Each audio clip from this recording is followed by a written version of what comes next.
નમસ્કાર, સમાચારો સાથે હું છું વિધિ. અગત્યના સમાચાર. સવાયા ગુજરાતી ફાધર વાલેસનું નિધન થયું છે.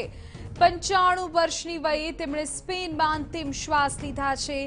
ધર્મે ખ્રિસ્તી, પણ વાણી અને વિચારમાં વૈષ્ણવજન હતા વાલેસ. 1960-1982 દરમિયાન અમદાવાદની સેન્ટ ઝેવિયર્સ કોલેજમાં ગણિતના અધ્યાપક તરીકે તેઓ રહ્યા. સરળ ગદ્યની નોખી અભિવ્યક્તિ તેમના હાથે સહજ બની. જીવન ઘડતરના ધ્યેયથી સદાચાર, તરુણાશ્રમ, ગાંધીજી અને નવી પેઢી સહિત અનેક નિબંધ સંગ્રહ તેમણે આપ્યા. ગુજરાતીમાં કરેલા ઉત્કૃષ્ટ સાહિત્ય સર્જન માટે 1966માં કુમારચંદ્રક મળ્યો. 1978માં રણજીત રામ સુવર્ણચંદ્રક પણ મળ્યો. ફાધર વાલેસ નિવૃત્તિ પછી સ્પેન જતા રહ્યા હતા. ફાધર વાલેસ નવેમ્બર 4, 1925ના રોજ સ્પેનના લોગ્રોનોમાં જન્મ્યા અને છતાં ગુજરાતીઓ અને ગુજરાતી ભાષાને પોતાનો ભરપૂર પ્રેમ આપ્યો. ધર્મે ખ્રિસ્તી, પણ વાણી વિચારમાં સાચા વૈષ્ણવજન. ફાધર વાલેસનું 95 વર્ષની વયે નિધન થયું છે.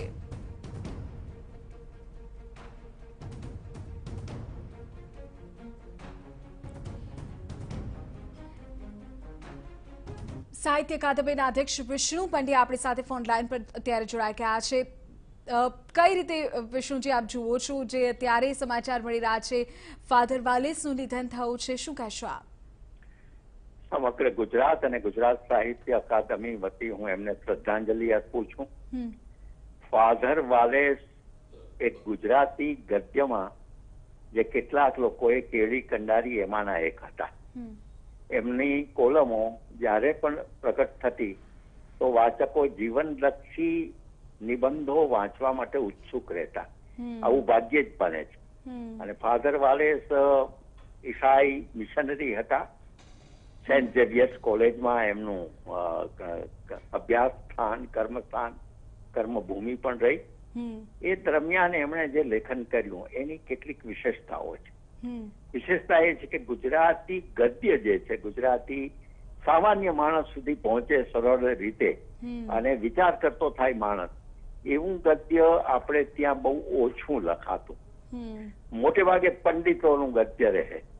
પણ ફાધર વાલેસે એમાં એક નવી કેડી કંડારી અને જે રીતે લેખન કર્યું, એમના પુસ્તકો પણ છે જેની તમે યાદી આપી. એ પુસ્તકો એમને ચંદ્રકો પણ મળ્યા છે. પણ એ ખરા અર્થમાં સવાયા ગુજરાતી હતા. અને ગુજરાતને એ એક નસીબવાન ગુજરાત છે કે આપણે ત્યાં અનેક સવાયા ગુજરાતીઓ આપણને મળ્યા છે. એમાંના એક ફાધર વાલેસ હતા. શરૂઆતમાં જયારે આપણા ફોર્બસ સાહિત્ય સભા જે સ્થાપી, એ ફોર્બસ પણ ગુજરાતમાં રહીને ગુજરાતી ભાષાની અને કવિ દલપતરામ સાથે એમનો સંબંધ રાખીને એમણે ગુજરાતી ભાષાની સેવા કરી હતી. આવા બીજા ઘણા નામો મળે. અને મજાની વાત એ છે કે સ્પેન નિવાસી હતા ફાધર વાલેસ. તો સ્પેનના ઘણા બધા વિદ્વાનોએ આખા દેશમાં આપણે ત્યાં આપણી ભાષાઓની સેવા કરી છે, સાહિત્ય રચ્યું છે. ઉદાહરણ તરીકે ફાધર બુલકે હતા એક, અને એમણે રામાયણની રચના કરી હતી. રામાયણને એમણે સરળ ભાષામાં મૂક્યું હતું. એટલે ભારત એક એવું સાંસ્કૃતિક આયામી દેશ છે કે ખરા અર્થમાં સેક્યુલર છે. અને એમાં ફાધર વાલેસ એવું ઝગમગતું નામ છે કે જે ગુજરાતી અને ગુજરાતી ભાષા અને સાહિત્યને જેને અઢળક પ્રેમ આપ્યો છે તે ફાધર વાલેસની 20મી વિદાય થઈ છે. આભાર ડોક્ટર વિષ્ણુ પંડ્યા અમારી સાથે જોડાયા. ફોન લાઈન પર જય વસાવડા પણ આપણી સાથે અત્યારે જોડાઈ ગયા છે. જયભાઈ, કઈ રીતે તમે શબ્દોથી હવે આ શ્રદ્ધાંજલિ આપશો, કારણ કે ફાધર વાલેસની વિદાય થઈ છે, તેઓના નિધનના સમાચાર અત્યારે મળી રહ્યા છે ત્યારે? બિલકુલ, હું તો એમને ફાધર વાલેસ એવું કહેતો. મેં 2010માં એમને ઉપર લેખ લખેલો ત્યારે એમનું શીર્ષક આપેલું ફાધર વાલેસ. કારણ કે ઘેર ઘેર માટીના ચૂલા એવી આપણી ગુજરાતી કહેવત છે. એ જમાનામાં ફાધર વાલેસે ગુજરાત સમાચારમાં એમની કોલમ શરૂ કરી ત્યારે એમનું નામ આપેલું ઘેર ઘેર સોનાના ચૂલા. અચ્છા. એમણે એવું લખેલું કે ભાઈ પોઝિટિવિટી, આજે જે બહુ વસ્તુ ગણાય છે પોઝિટિવ રહેવું, પોઝિટિવ રહેવું, પોઝિટિવ રહેવું, તો એ વખતે એમણે શરૂ કરેલું કે ઘેર ઘેર સોનાના ચૂલા. દરેક ઘરમાં કંઈક સારી વાતો બને છે, આપણે નેગેટિવ જ શું કામ બધું હાઇલાઇટ કરીએ?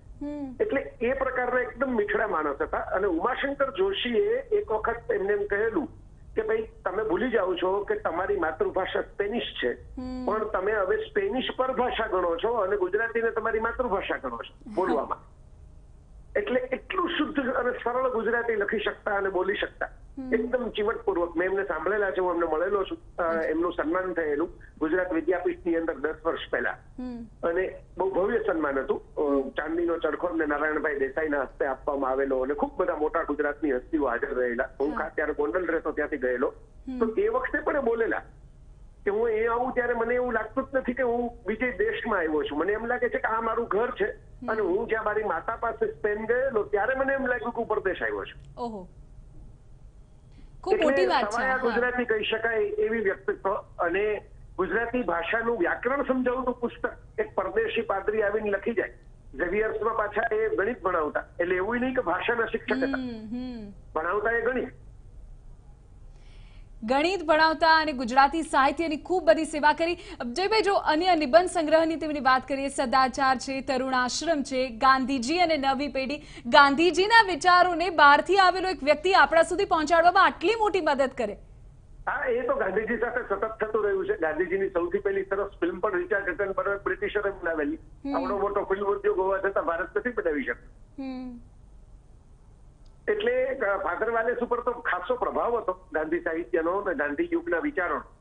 એટલે એમણે સેવા, સ્વાશ્રય, આ બધી વસ્તુઓ, મૂલ્યો જે છે ગાંધીજીના, એ જીવનમાં ઉતારેલા હતા. એવું નહોતું કે માત્ર એની વાતો કરેલી હતી કે લખેલું હતું. એ પોતે જીવેલા હતા, એટલે એમનો એ વિશેષ આકર્ષણ હતું. અને એમના શબ્દોમાં જે બળ હતું એ મારા ખ્યાલથી એટલે જ હતું કે જે વાત કરતા એની અંદર એક પ્રકારની ખાલી ફિલોસોફી ન રહેતી, એની અંદર પોતાના જીવનનું એક બળ રહેતું.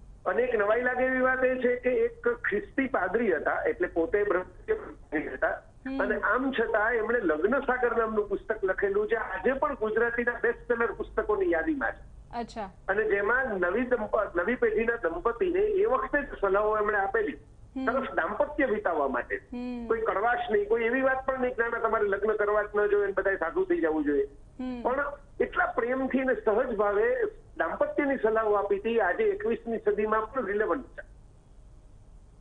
આભાર જયભાઈ, આપ અમારી સાથે જોડાયા ને તેમની સાથે ફાધર વાલેસ સાથે જોડાયેલી તમામ વાતો તમે રજૂ કરી. ફાધર વાલેસ કે જેઓના નિધનના સમાચાર અત્યારે મળી રહ્યા છે. મૂળ સ્પેનિશ પાદરી, પણ ગણિતના અધ્યાપક તેઓ. અમદાવાદમાં રહ્યા, ગુજરાતમાં રહ્યા અને સાહિત્યની ખૂબ સેવા કરી, અને એટલે જ અત્યારે ગુજરાતીઓ કહી રહ્યા છે કે સવાયા ગુજરાતીને તેમણે ગુમાવ્યા છે.